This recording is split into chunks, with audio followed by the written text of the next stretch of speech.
Hey guys, what's up? It's Cole. So patch 6.45 brought a ton of new Blue Mage spells, and this video is going to be dedicated to how to get those Blue Mage spells really quickly. I'm going to cite for all of the older Blue Mage spells that I do have videos that are going to be in the pinned comment as well as in the description. That information still is valid to this day, as well as I am going to be talking about, and it's currently in beta, so it's not perfect, and there is going to be a few hiccups on it, but I do have my website, FFXIV, the Blue Mage section, fully kind of like fleshed out. There is going to be bugs that you're going to encounter, but you can make builds here. You can check the spell lists there. You're going to be able to look at top builds. There's going to be a little bit of introductory Blue Mage guides and just very useful Blue Mage information there. It's ad-free. I'm not demanding a subscription or anything. It's just literally a passion project just to hopefully get information to people. But there is going to be bugs, so hopefully you can forgive me for that. But with that being said, I'm going to be now talking about how to get these spells in the game now that I myself have done all of them. First up for the Endwalker spells is going to be number 105, which is Goblin Punch. You're going to learn it from the goblins just outside of Kalusia. If you go to Stilltide and just down the hill, you're going to be able to find a bunch of them there. Just wait until they use Goblin Punch on you, and then you're going to be good. There's going to be no cast bar, so you're going to have to like look at the scrolling damage on the side of your character. Next up is the spell Right Round, which is going to be cast from the first boss in the dungeon, Malika's Well. While you can learn the spell by just completing the boss, if you want to complete the Blue Mage challenge log, you will want to clear the entire dungeon. Spell 107 is going to be Schiltron, which is going to be learned from the armadillos in Amarang, which sounds like an easy problem until you realize there's a bunch of different armadillos here, and so these ones are going to be the ones on the south side that you're going to see in the footage right now, so go after these particular ones on the south side. The other armadillo spell we're about to talk about is the complete opposite, and that is going to be Rehydration, which is from the, as the tooltip says, particularly savvy armadillos at the north side. Be careful though, because a lot of these armadillos here are not going to give you it. In particular, you're going to be hunting for this particular armadillo that you're seeing in the footage now. It is going to be around there. It might have spawning issues, at least it did for me, where everyone cleared them all out, and I'm like, I don't see them, so just check around and then you'll get it. Spell number 109 is going to be Breath of Magic, which is acquired from a Wallachui totem, which is going to be from the Miners Guild where the Blue Mage section is in Ul'dah, and then you are going to be given this just from hitting level 80 as a Blue Mage, as far as I know. I'm pretty sure that's the requirement. Next spell is going to be Wild Rage, and you're going to be learning it from the final boss at the Hero's Gauntlet, and yeah, so just clear that dungeon, I guess. Next spell is going to be Peat Pelt, and you're going to learn this from the first boss of Matoya's Relic, the one that like throws around mud, and so this is going to be pretty easy to get. Spell 112 is going to be Deep Clean, and you are going to be learning this from the first boss of the Grand Cosmos dungeon, but wait a moment, you don't want to skip the entire rest of the Grand Cosmos dungeon. You want to go all the way and complete it because you're getting another spell there. In particular, and I know we're skipping ahead here, but it's going to be spell number 121, which is going to be Mortal Flame.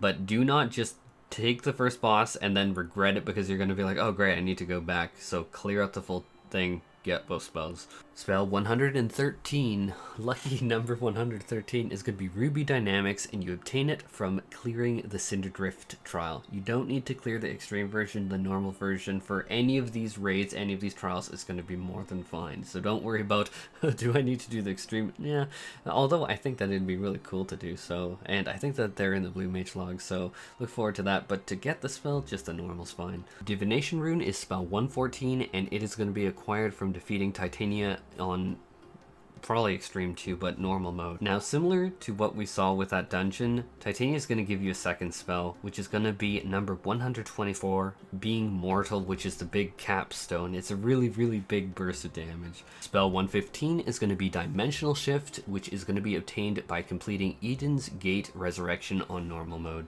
or probably Savage. I'm going to stop adding that disclaimer now. I'm so sorry. Next spell, 116, is going to be Conviction Marcato, which is making me crave Italian food all of a sudden.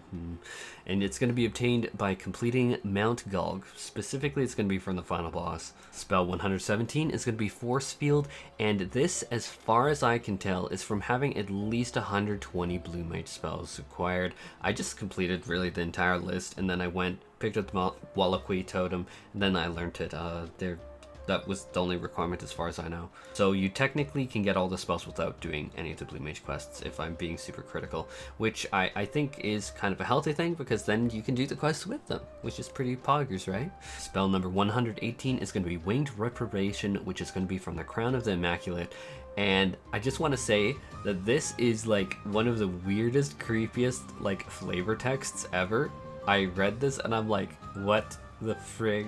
And I don't think enough people saw it, so I'm sorry. Unfortunately, we're still talking about me all, and so it's gonna whenever I cast the spell now, I think about that. I'm like, how would that even work? I'm like, oh god. Spell 119 is going to be Laser Eye, and this is acquired from completing Eden's Promise Eternity Raid. Spell 420 is going to be Candy Cane, which is going to be from the dungeon Dawn Meg. Specifically, we're going to be talking about the first boss. Now, just because I know a lot of people are going to go timestamp by timestamp and like try and complete everything in order, I'm going to bring up 121 is Mortal Flame, and this is going to be specifically from the Grand Cosmos dungeon, the final boss. Spell number 122 is easily, for obvious reasons, my favorite spell of the Blue Mage spell list, which is going to be Sea Shanty, which you're going to earn from Matoya's Relic. So you can get Peat Pelt from that first one, and then from the second boss you're going to get Sea Shanty, and I am so happy. I would honestly be very happy just kidding myself out with 24 drippy abilities, because I am such a fan of that minion. It just sparks joy, okay? It's just one of those innocent, cute, just happy, peaceful things that is just like, I love it. So more drippy abilities, please. Now, on the opposite side of peace and innocence, we're talking about Apokalypsis, which is going to be from Amarot Dungeon, because, you know, everything needs to be balanced. It's like sorrow balanced with suffering, or whatever, sin balanced with suffering, and so Apokalypsis, yep. 123 is from Amarot. And then, just like before, I'm going to go over the spell just to keep everything in congruent order, or whatever you call it, and it is going to be 124, which is going to be Being Mortal, which is going to be from Titania. And with that, I'm going to be closing out this video by saying I want you guys to let me know what you guys think of all these spells in the comments below. I think that they are really pretty. The design of some of these are really cool, and I'm really happy. I'm kind of shocked that we didn't really get an off GCD heal.